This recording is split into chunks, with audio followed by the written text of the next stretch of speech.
Hey, this is LGBTQ and A. I'm Jeffrey Masters, and this is a show where we get to know different members of the LGBTQ community. Today I'm talking with Asia Kate Dillon. You know them from shows like Billions and Orange is the New Black, and they're also one of the first and only openly gender non-binary actors on TV. Stay tuned.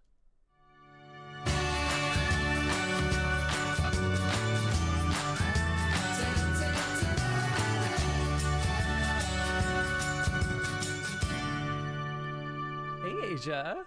Welcome to the show. Hi, thank you so much for having me. Yeah, I'm so excited to talk. I'm super excited. Thanks. You've been making a lot of news lately. I certainly have. Yeah, it's been a nice response. For the people who don't know at home, you recently wrote a letter to the Emmys asking them to clarify their stance on the gender delineations between the acting, and they came back with a really nice response. Yeah, so when Showtime reached out to me to let me know that they were graciously going to be submitting me for a nomination for an Emmy, you know, they brought this quandary to me. How did I want to be submitted as an actor or an actress? And, you know, it's something I've thought about for a long time, certainly been aware of for a long time, and I wanted some clarification from the Academy. So I wrote them a letter and I said, listen, are you using the words actor and actress to mean anatomy, as in male or female, or are you using them to define gender identity, man or woman? And if we're using those words to refer to anatomy, respectfully, why is that necessary? And if we're using it to refer to gender identity, then, you know, unfortunately, there's no room within that binary for my gender identity, which is non-binary. And as you said, the Academy responded right away saying that the rules have always stated that any performer can enter either category for any reason. And so I chose to be submitted as an actor because that word is from the late 1500s and it's a non-gendered, non-sexed word. Yeah, I think a lot about how we tend to normalize the masculine form of words, but I like that you clarify saying that this was the word that we had all along, historically. Totally, yeah. And I mean, that's something I learned just simply by looking it up, that actually the original definition of the word actor means to do or to perform. That is so funny. I think that also, like, this is kind of like from the Emmys, like, that's the best case scenario response today in 2017. Certainly. I mean, you know, writing that letter, the response could have been any number of things, including sort of the worst case scenario, which is, yes, you have to pick a gender and or, you know, we want to see your birth certificate. Yeah. And it's so nice to encounter a place where that isn't what's happening. And actually, you know, the Academy is 100% in support of me picking the category that I want. I think too, like in the future, we're heading toward a place where they're going to award acting awards to people no matter what their gender is. And this makes me think that we're going to get there a little bit faster than I thought, honestly. Yeah, I mean, I'm super excited to be. I mean, some people have said that I started this conversation and I may have been the one that started it publicly, but I'm really excited to see how many people have been having this conversation, you know, in their living rooms or among their friends or what have you, and just to see, you know, what we all think we want to do about this. Totally. And I think we should note too that, like, the MTV Movie Awards, not quite as prestigious, I'll say it. You know, they are not delineating gender this year. I think that's huge. It is huge. You know, the MTV Awards are unique because they've always done different categories anyway, right? Best hero, best villain, best kiss. So I think it seems like a natural place for a change like that to occur. Yeah, just one more like step on the ladder though. Totally. Yeah. I think it's so cool that you identify as non-binary and you're playing a character that identifies as non-binary. Yeah. That was never possible before like 2017. Yeah, I mean, you know, I've said this before. It was a coincidence that I happened to be a non-binary identifying actor playing this non-binary identifying character, meaning that, you know, it would have been inappropriate for the casting directors, producers, showrunners to ask me, you know, my gender identity, just like it would have been for them to ask me my sexual orientation or something like that before an audition. But once I was cast in the part, you know, it was certainly a conversation that I had with them saying, like, look, this is one of the reasons I really connect to this character. I have to believe though that you brought something to the role, though, you know, like identifying as non-binary. Well, yeah, I don't think I can dispute that. Okay, yeah. I just think that I think that's you're right. Well, just that I think ultimately, you know, a casting director, producer, showrunners, they want to cast, you know, the best actor for the role. And so I think that had I not been non-binary but still been the best actor for the part, I still would have gotten it. It's just that this adds an extra, like I said, coincidental, although very significant layer. Yeah, and whether overtly or not, it's a great to hear that they were seeing non-binary actors. Oh yeah, I mean they saw just getting actors in the from door. the entire spectrum. Yeah, Yeah, I think that's like amazing to hear because that's not always been the case. totally. And yeah, and watching the show, I just think about the young non-binary kids watching it and seeing themselves and like how like powerful that is. Yeah, I mean I've gotten, I've said this too, but I've gotten messages. Even I think up until this morning, it's just increasing, which is incredible. Messages from people all over the world of all different kinds of ages, but primarily young people saying like, oh my gosh, there's someone like me out there in the world and I feel less alone. There's a light at the end of the tunnel. I mean, some of it runs really, really deep. Not having anyone that you can identify with that feels like you can be incredibly isolating, and I know how that can feel. Yeah, and now they also have these like cultural references too. If it's a kid in school saying, "Oh, I'm non-binary," instead of, "Well, what is that?" It's like, "Oh, it's like that actor from that TV show." Totally. Oh, we love them. Yeah, I mean, I haven't had anyone put it that way yet. It's gratifying. It's humbling. I'm really proud. Cool, that's awesome. Is it like scary being like the only one so far? No, not at all. It's exciting for me because I am also going like, where are my other non-binaries, And I'm fine to sort of be like the first person at the party being like, all right, when's everyone else getting here? And what are we going to do? Yeah. Oh, I guess I meant like Hollywood sometimes has trouble knowing what to do with like marginalized communities. Ah, got it. Yeah, I feel like, well, it's important for me to say that as someone who is assigned female at birth and is light-skinned, white, I think that I'm certainly received better than people who are assigned male at birth and are people of color. I think that my message of gender as a spectrum is received better simply because of the color of my skin and the sex that I was assigned at birth, and I'm aware of the privileges associated with that, and I know that we have a lot of work to do, so I'm grateful and I'm excited and I have a lot of hope. Yeah, I know. I think that's great to hear and to say too, because I think you're like the necessary crack. You do present very like androgynously, and that can like help lead the way for people of color and hairy bodies and brown bodies. Totally, absolutely. I mean, I think we still have this ideal that non-binary only means sort of like white, hairless, androgynous, people, and even though, as you said, I do appear androgynous sometimes, and I am white, I don't shave my armpits, I don't shave my legs. Like, I think there's room for every body type, every type of expression. But as you're aware and as I'm aware, there's so much work to be done in terms of the trans, non-binary, gender non-conforming community when it comes to people of color. Yeah, there's not a right or wrong answer, but do you identify being non-binary as trans, like under that umbrella? Yeah, so transgender simply means that my gender identity does not conform to the sex that I was assigned at birth. And so given that definition, then yes, I am a trans person, and cisgendered people, their gender identity happens to conform to the sex that they were assigned at birth. And I think that one of the amazing things about being trans or trans people in general is just that we've had to look at ourselves and our gender identity in a very deep way. And in a way that maybe other people haven't, and that other people, now that they're becoming aware of it, they might go, why do I align my gender identity with my sex? And wow, maybe I don't have to, and what could that mean for me? I think for some people, it can be very scary, and for other people, it's exciting. Yeah, and I was talking about earlier about like the young non-binary kids watching you, but for the other kids that are watching you, it's like, oh, I don't maybe need to like conform so rigidly.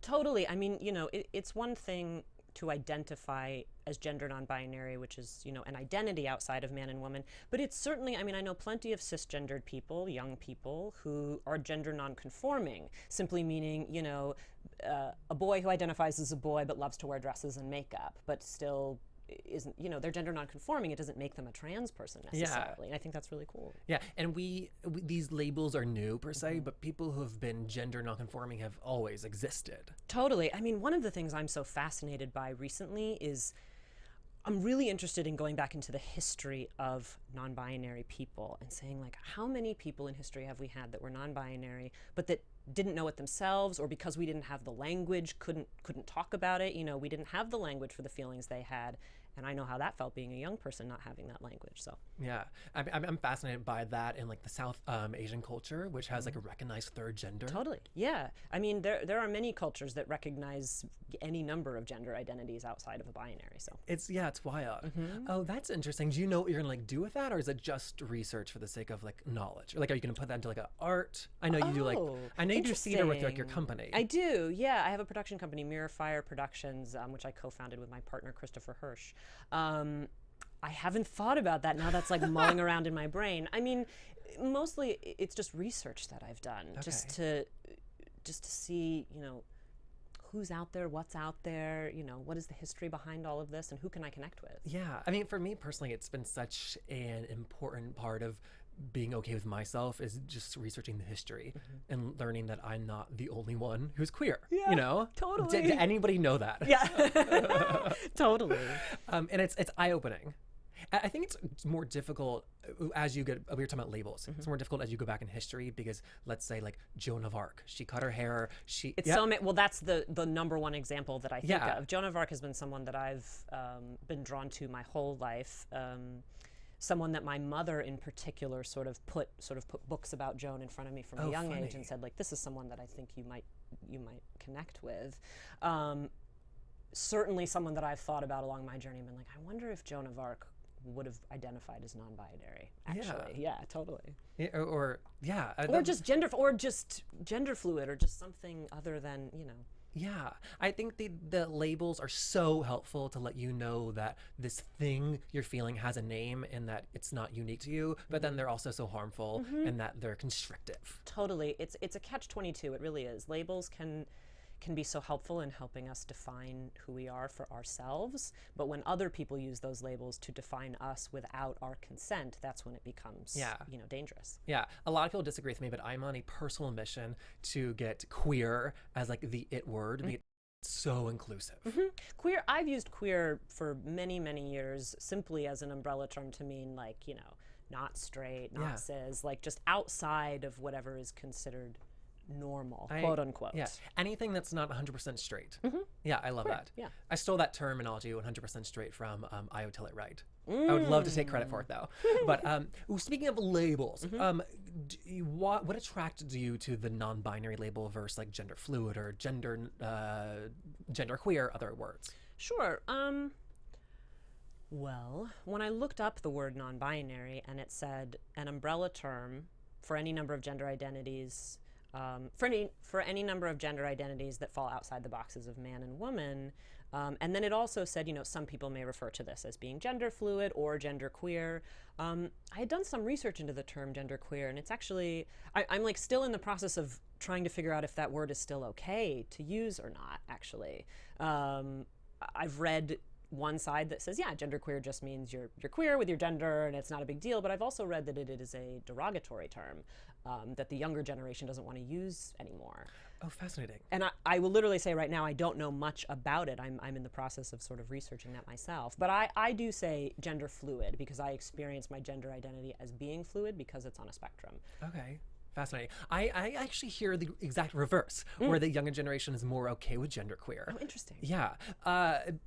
I know that from my work with like the Trevor Project and GLAAD, we have all these labels and we say that they are all okay because people identify as that. Right, yeah. So like if you were like, I'm non-binary, not genderqueer, it'd be like, okay, fine. Whatever you want to be. Yeah. I just can't help but think, again, identify the way you want. Like, is there one word being like that would help the movement? If it wasn't like 4 different like labels, like, or is that kind of non-binary? Interesting. For me, it feels right now like it's non-binary.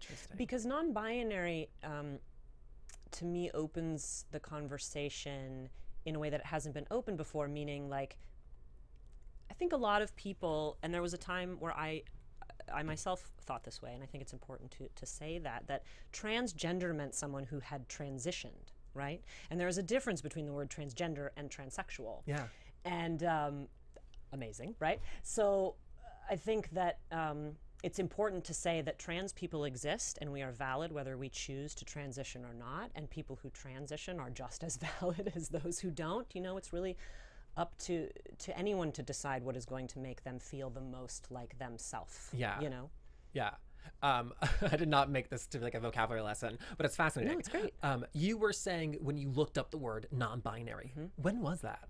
When I got the character breakdown for Taylor for Billions, and it said, among other things about the character, female non-binary, and I thought, aren't female and aren't those the same thing? I really didn't understand. And so I looked up both of those words and I thought, oh my gosh, okay, female, that's an assigned sex. That's the sex I was assigned at birth. And non-binary is a gender identity. And gender identity and anatomical assigned sex are different. I mean, it was like like an explosion in my mind. I'm exploding in my mind right now that this is so recent for you. Yeah, it is. Me feeling ambiguous about my gender identity has been a lifelong feeling, certainly. And, a couple of years ago, I started removing gendered pronouns from my bios and things like that, replacing it with my name. And that was the beginning of me really understanding that I had autonomous control over my identity. But it wasn't until I came across the word non-binary and looked it up that I went, that's the word. There's actually a word for it. That is such like a powerful moment. Yeah. Wow. Yeah, I cried. And it's from like the least likely resource, a breakdown. It's from a script written by, two self-identified white, straight, cisgendered men, that happen to come my way because my agents know that I, want to audition for projects that are important and are supporting and uplifting historically marginalized and historically disenfranchised people. And so when this character came my way, not only was Taylor a fully fleshed out character, which was something I hadn't seen in this way, in this world, for any type of queer character. But then the non-binary thing, I mean, it hit home so hard. Yeah. I think too, like it was so new to you, this word, not the feeling, but not the the word. feeling, but the word, yeah. And I think that is such the big example of that was seeing you on Ellen and explaining to, this member of the LGBTQ community who said she had no idea what this was. Yeah, I mean, she said it, and I'll just quote Ellen, that people expect just because we're in the community that we know what's up and we know all of these words, and it's just not the case. I know. I'm just so, obviously, like, I'm in that bubble, but I think about how gendered our language is so much. I'm out with friends and I say, girl, let me tell you, and the next sentence, my guys, listen, guys, and like among friends, it's okay, but among people I don't know, I have to be more mindful. Well, it's interesting. I was just having a conversation with a friend about the words policeman and fireman, and how my friend is a self-identified man, and he was saying to me, like, well, I think of those words as gender neutral words. And I thought, right, because you are a member of the gender neutral gender identity historically, so to speak. And but for me, someone who grew up being assigned female at birth and used the feminine pronouns for a period of time, to me those words felt gendered always. It was like fireman. Well, what about fire women or fire people, or like, why does it have to be gendered? And it's so interesting that anyone outside of the cisgendered male norm is very aware of the gendered nature of words. Yeah. And I just think too, like, that is the next revolution, and it's so massive and all-encompassing that that is kind of why the hesitancy is there. Totally. I mean, like I was saying before, I think this idea that trans people bring to the surface, which is like assigned sex and gender identity don't always conform. And I think that for people, like I said, who have always thought, well, I have a penis and that makes me a man, or I have a vagina and that makes me a woman, the idea that like your anatomy doesn't make your gender anything other than what you decide that it is profound for anyone to realize, whether or not they conform to the sex they were assigned at birth or not. Yeah. And I hope that people eventually see how freeing that is, too. Yeah. It's just like the heavy backpack is like taken off your shoulders. Yeah. I mean, I think so much about how if I'm riding the subway or I'm walking down the street and I look at people and I think, gosh, would that person be, I don't know, wearing something different or presenting themselves differently or identifying differently if they felt like they had the autonomy and the freedom to do so? Yeah. As you've kind of not explored your gender, but figured out how to like put words to how you experience your gender, has that changed or expanded who you're attracted to? No. It is not. No, not at all. I've always, from the time I came to understand sex and sexual orientation and all of that, I still don't. Well, right. I mean, and it's God. I mean, it's a process, right? Sorry, it's a lifelong journey. But I oh God, I lost it. who you're attracted to. Oh yeah, no. So I identify as pansexual, and I've always felt like I had the spiritual, emotional, physical capability of being attracted to sort of any gender. So there's nowhere else to go, I guess. Yeah. You know? There's nowhere else to go. I'm there. Yeah. You're already all encompassing. I'm all encompassing. That's funny. Can I ask you why infinity on your neck? Oh, so actually it says Einfühlung, Oh. which is the German word for empathy. It means one feeling or into feeling. And I knew I wanted to get the word empathy tattooed on my body because I think it is the characteristic that makes us uniquely human, and it is the thing that separates us from the monsters, so to speak, the ability to have empathy. And so researching, as I like to do, the etymology of words, it turns out that in the mid-1850s, these two German philosophers were at the forefront of pushing the argument that said empathy is key for interpersonal relationship success. And at the time that I was considering getting the tattoo, I was in a very tumultuous relationship that was testing my levels of empathy. And it just sort of all came together into this beautiful moment where I went, oh my gosh, German, I loved the way it looked, and one feeling in two feeling. It's the first time, the Germans are the first people to have that word outside of Latin. It is empathy did not exist as a word outside of Latin until the Germans put it into their language in the 1850s. That's a fun fact. Totally a fun fact. And I think, many people have said, well, what about Hitler? And how interesting that the Germans, who are, so known for not being empathetic or whatever. And I say, well, first of all, you have to separate a people from its government. Right. And hopefully. Right. Look at us. Yeah, totally. And on top of that, I think in particular, it speaks even more to my message, which is like, right, well, empathy is what separates me from someone like Hitler. And it is important to remember that. And the fact that it's on my neck and it's in a foreign language, it engages the conversation because people go like, wait, what does that say? Yeah. And then I get to talk to people about empathy. Wow. That's prime real estate, too. Prime real estate, baby. Wow. Yeah. I have to let you go, but I think that's such a nice place to leave it on. Oh, thank you so much. Yeah, thank you for this. This was awesome. Thanks. If you want to find you online, send them to your Twitter. You're on Instagram, everywhere at Asia Kate Dillon. Yes. Fantastic. And I'm on Twitter at JeffMasters1. You can also find all of our other interviews on iTunes and YouTube. And if you really want to help us out, please leave us a comment and subscribe in iTunes. Bye.